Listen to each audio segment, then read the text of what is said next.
Tuesday with TJ, featuring Detroit offensive guard TJ Lang. This is home for us, so let's start competing for championships. That's all I've known, and it's really going to be special to be a part of that. Brought to you by Bill Brown Ford in Livonia, serving Metro Detroit for over 75 years on 97.1 The Ticket. All right, 5 o'clock on a Tuesday. It's Tuesdays with TJ. TJ Lang joins us in studio. This ought to be a great hour for me. May as well put my truck in neutral. Yeah, go ahead. You brought it upon yourself. That's fair. What do you want me to do? I know. I appreciate your confidence, but, there's something last week was the whole body bag comments. I know, it's too much. There's too much. That's why Angry You're Lion taking it like fans a man today, so I respect. That's why Angry Lion fan is here. Honestly, you must love that. It's awesome. Yeah, it's great. We need more of it. Hey, Valenti, how does Caldwell's taste? All right. It's just, come on, man. Did you answer the question? Unbelievable. Hey, stupid. The only thing worse than this terrible radio show is your piece of garbage football team. Okay, thank you. Now, in all seriousness, we have a lot of people who want to talk to you, TJ, but we need to start with one thing. This is important for me. Stafford downplayed this. I think this is a big win. I don't think that's – I know it's all compartmentalized and stuff, but come on. That is a big win last night. Of course, yeah, it was. It was a big win. Going on the road in primetime game. Those are some of the toughest games that you play all season. And, we talked about it last week. I still think everybody believes that was a very good team that we beat. So No. Well, I know you feel different. Come on, that's a 6-10 football team. That's the same team that went to the playoffs last year. They're not the same team. Look at them. Same defense. Okay, fair. That's a tough defense. I know offensively we didn't do a lot of great things, and the game really came down to our special teams and our defense. But, anytime you go on the road and play an opponent like that, primetime football, and come out, 14-point victors, that's a hell of an accomplishment. I thought you ran the ball a little better. We did. I think we stuck with it, which was really great to see. It was kind of back and forth there throughout the first three quarters. We popped one for 5 yards. The next play got, -1. The next play, 7 yards. And then there in the 4-minute drill, popped a couple big ones to keep the clock running and almost ended the game by taking a knee. So that was something that we stuck with it. We ended up kind of wearing them out there at the end and like to be a little bit more consistent throughout the game with it, but definitely better than last week. A number of people have brought it up. Odell Beckham Jr., Jared Davis, and Davis obviously in protocol. Do you believe that was a dirty play? Do you believe that Odell should be fined, suspended? Take me through it. I don't think it was a dirty play. I think, looking at the replay, it was probably not probably, it was definitely kind of a push in the back, something that if it would have happened to me, I probably would have got kicked out of the game the way the refs coming at me this year. But come on! I thought it should have been. It looked like a block in the back. I don't think it was egregious. He tried to hurt him, but he's just trying to make a play for his running back. So I didn't think there was anything fine worthy with it. What did you say to Munson? What did I say to him? What did you say? And you can't cuss, so you can ad-lib. But this is the second time now you've had potty mouth, and you've gone up and you've decided you were going to be the arbiter of justice. You didn't like somebody taking a little shot at your QB. What did you say to him? Because I didn't even know he was in the league. He got called up, I think, yesterday when Goodson was hurt. Goodson was out, and they called him up. I think practice squad. What'd you say? Take us inside. Come on, we're never going to be on this field. But you rumble up to this poor guy. He was probably painting houses yesterday. What did you say to him? Well, from my vantage point, when I saw Matt rolling out to the left, take off, and anytime the quarterback goes to slide and the guy jumps on top of him, 99% of the time you're going to see a penalty called. But for me, it was just something that, I didn't just want to let him know that you're not going to appreciate that hit. And I really can't remember what I said to him exactly. Yes, come on, Mike, I black out on game days. I don't remember anything. All right, I'll try to ad-lib. I can't swear, so it's going to be real tough. But did you say a word that rhymes with bass dole? I don't think so. No. Booshtag. Come on, I just want to know. Something like that. I just want to know. I went up. I kind of gave him a little headbutt, a little shove, and there was no kind of. I don't know. You just let him know you're not going to take that. Next time it happens, next time you get a chance to get a shot on the guy, you're going to take it for the shot he took on a quarterback. I really wanted some adjectives. I wanted to know. I know. I wish I could give you some sizzle, but Would you it's black really- out? What happened? Mike, when I'm Irish, man. When I get angry, I get all heated. Smoke comes out of my ear. I don't know what I say half the time. That poor guy.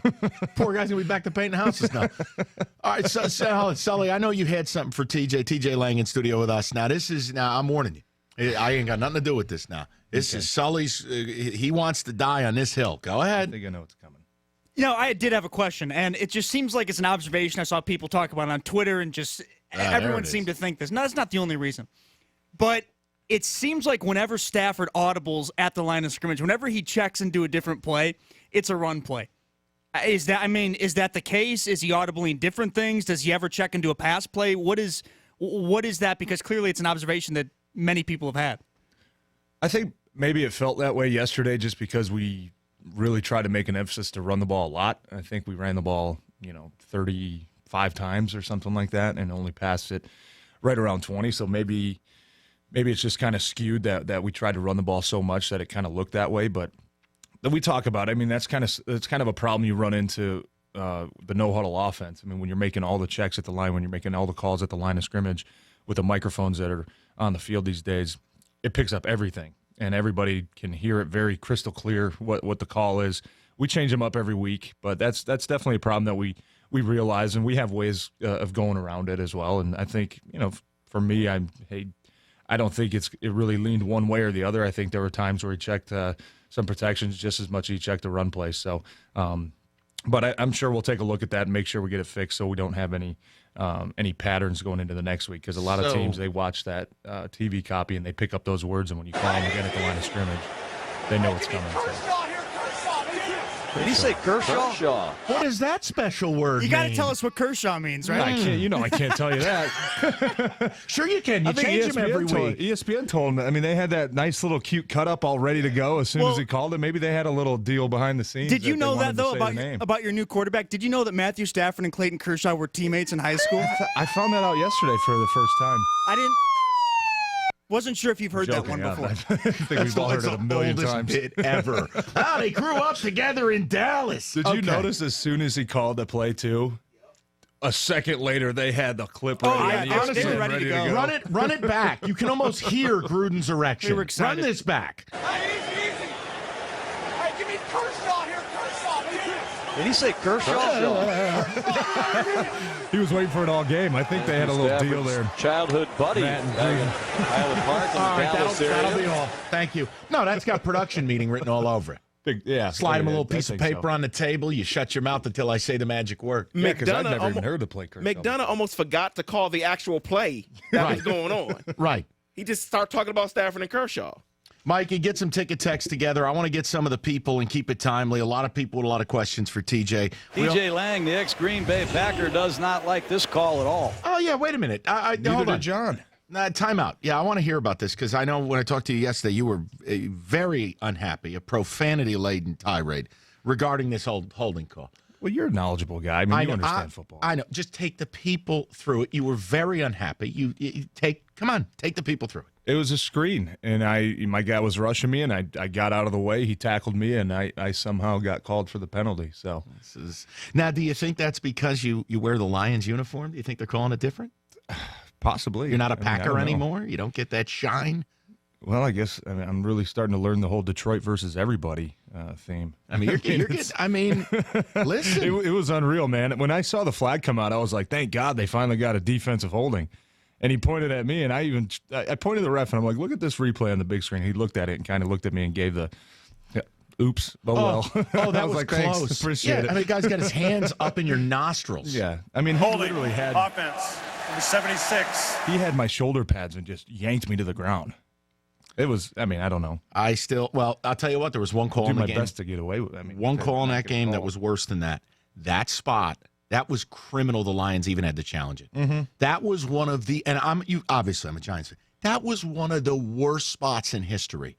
I mean, it was, they may as well put a blindfold, spun the guy around and said, here, drop the ball where you think it was. I couldn't believe that ball never was within a yard and a half of where they spotted. Now, obviously, you won the challenge. It was fine. But this is a question we always have. How many yards a week do you think are given away with these arbitrary spots by these goofball officials? I don't know. It's a good question. You ever think about it, though? Yeah, I definitely think there's probably a handful each game. I've that said a team between picks up 5 a and first 7 down yards that- a game. Yeah, I mean, and it's not only that. I mean, you're giving a team a first down, whatever Right. it is that allows the drive to keep going. So I don't know. I mean, understand it's it. obviously they've got tough duty. I mean, you got the guy standing, at the 30-yard line. A guy catches at the 35. He's got to kind of sprint up, look at it on an angle, and try to guess where the ball was. But you know why they do it this way now. There was a memo. The league doesn't want measurements. So these officials are going up knowing, oh, boy, I better make a choice here because old Roger, he's going to get me in trouble now if I'm calling for 15 measurements in a game. Now I don't get to ref the playoff games or the Super Bowl. I'll get a demerit. Yeah, but I think that they've got tough duty, no doubt about it. But at the same time, with all the cameras, I mean, there's a camera on every yard Right. line, it seems like, that if it's close, if it's in question, I think it's going to get challenged and hopefully, like last night, get corrected, which happened, thank God. So, yeah, you obviously don't want to be measuring every single play. I mean, that's going to make football games will be 6 hours long if you do that. But I think those close ones like we had last night, you got the camera replay. Obviously, the coaches can see the replay up in the booth, signal down, and we got it. We got it. The challenge out in time. Obviously, got the correct spot. All right, we'll get to your questions for TJ. We've also got a little fun at 5:30 with TJ. We think we have some good behind-the-scenes stuff. After a hot, humid summer.